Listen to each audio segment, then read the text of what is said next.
Кыргызстанда илдеттердин 80%дан ашыгы кир суу ичкендиктен келип чыгууда. Мындан жугуштуу ичеги карын жана гепатит оорулары басымдуу. Өкмөттүн маалыматы боюнча 1,5 миллион кишиге таза суу жетпейт. Аламидин районунун Восток айылынын калкы өмүрү таза сууга жетип көргөн эмес. Мына мындай суу түтүктөрүнөн жүткүнтүп суу чыгарып ичишет. Бул 3-чү сорттогу суу болуп эсептелинет.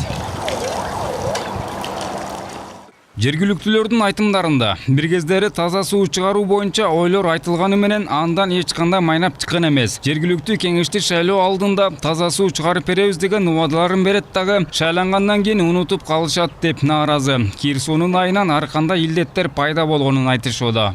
Грунтовый суларды ичип атабыз да, эми ошо тиштер деле калбай калат анданчы. Тиштерде ооруп, анан боорусу көп болот экенчи. Анан почкаларда да аябай неме таасир жетет экен да. Эч кылып биякта эми оорулар көп. Ооруп аткандарчы. Больницага барыш деле кыйын да азырчы. Акча керек, больницага барсаң аякты деле алат деле. Азыр немеде?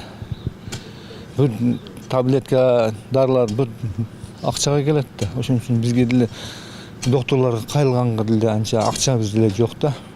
Мындай кырдаалдын чечилбей жатышына эмне себеп болгонун билүү мүмкүн болбой калды. Анткени Лебединовка айыл өкмөтүнүн башчысы ордунда жок болуп чыкты. Ал эми бул оңду элдин көйгөйүн чечүүгө шайланган жергиликтүү кеңештин депутаттары болсо, ар кандай шылтоолор менен маалымат берүүдөн баш тартышты. Сизден интервью алып койсом болотпу? Эмне себептен маселе чечилбей атат? Таза суу боюнча интервью? Мен азыр эмеге чыгып аттым эле, ат башчы болуп келиш керек болуп атат. Жолго чыгып аттым эле да. Кандай болгон күндө да таза суу чыгарып берсе жакшы болмок деп жергиликтүү элдер бийликтен үмүт артып турган чактары. Бизде таза суу жок.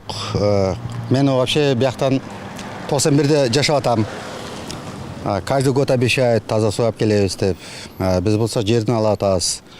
Ошон үчүн суранабыз да, эмне алып келгиле сууларды, тоорубу?